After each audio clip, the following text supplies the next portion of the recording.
Okay, next up we have The Crow Cycle, book number 1 by Dem Mikloff. Okay, this is, long entry, 333 pages, $3.99 available on Kindle Unlimited, and here's the author's description. And it's alone. The Crow Cycle is set in the world of Waldyra.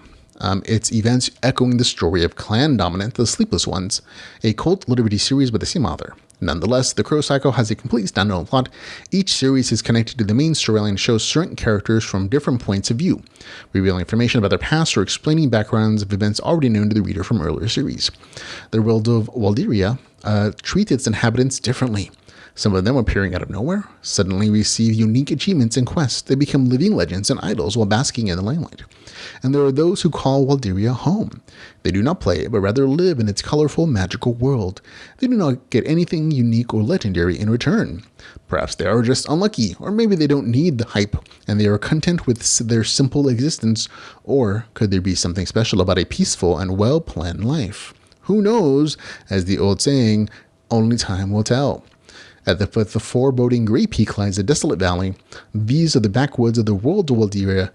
They offer nothing valuable to players who rarely visit as a result. Yet in this very place where the calm and good-natured dwarf named Crow is headed, straight after leaving the creche, he hopes to make a living there. This hero does not crave epic battles with monsters, quite the contrary. He wants to be a merchant and develop his blacksmithing skills while staying far away from fighting long voyages and clan squabbles. But as often happens, if you want peace, be ready for war. It feels like there are almost two novel descriptions there. Still, full disclosure, I received an advanced copy for review. I purchased a copy when it became available. As the description said multiple times, this is set in the world of Waldyra, formerly known as the Waldyra series. And again, you don't have to have read the Clan Dominant series, but there are some Easter eggs in there. If you have read it, you'll enjoy those things, or enjoy the references to like the time periods. Like, oh, this event happened here in the main series. But if you haven't read it doesn't really matter. It's just, main character continues on. And this can absolutely be read as a completely standalone story. I actually think it's a nice entry point into the universe if you've never read any of the other stuff. Like it very much is a beginner tale.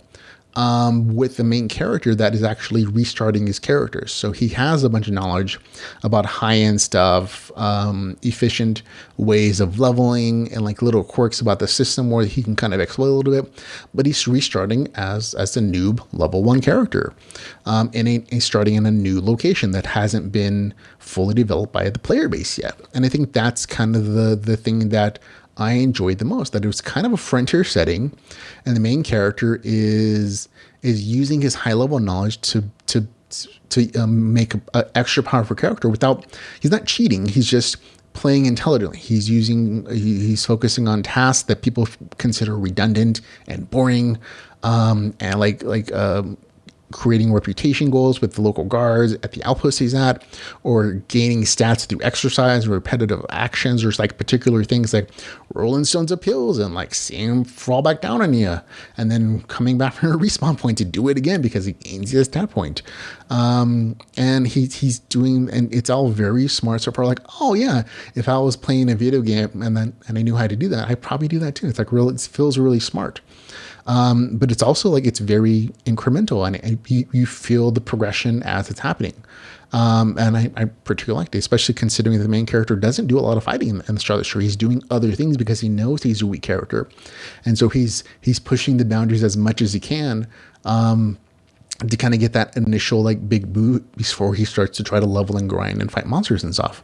And he does some very specific thing that matches like that frontier outpost of like, oh, he's the only real player here. Everybody else is an NPC guard, and they don't really have anything. They don't have walls. They don't have a town yet, and so he's getting like this early jump by making these moves and like doing certain things to gain him starter cash, like maybe buy a plot of land while it's cheap, and with plans to be a merchant, to be a blacksmith. And it's like real intelligence part playing, and it was like really nice to see how by mid story all that early work is starting to pay off, and it was just entertaining. I had a good time with it. I like I said, you don't have to have read Clan Dominance as a series to enjoy this. I'll be honest, I've read The World of Waldyra such a long time ago, probably 4 or 5 years, where it's like I don't recall a lot of it. Like I recognize the temporal reference point dimension in this world. Like, oh yeah, that does happen. So I kind of had a location like, oh, then these other things should be happening before and after in the larger world, but it doesn't really impact the main character directly in like a way where it's like, oh, you have to have read this series to get it. No, that doesn't exist. You can read this as a standalone, and just enjoy like the crafting and the kind of frontier style of it as a VR MMO. And it very much feels like a VR MMO. And the author is well known as one of the most early writers of LitRPG in Russia. So he definitely he knows what he's doing, and it shows through. So entertaining story, had a good time with it. It's a little slice of life. Again, it has that kind of a frontier vibe to it, which I personally enjoyed. And again, you can read it all on its own. Get the score 7.5 out of 10. That's the Crow Cycle book number 1 with a score of 7.5 out of 10. A very solid, good read.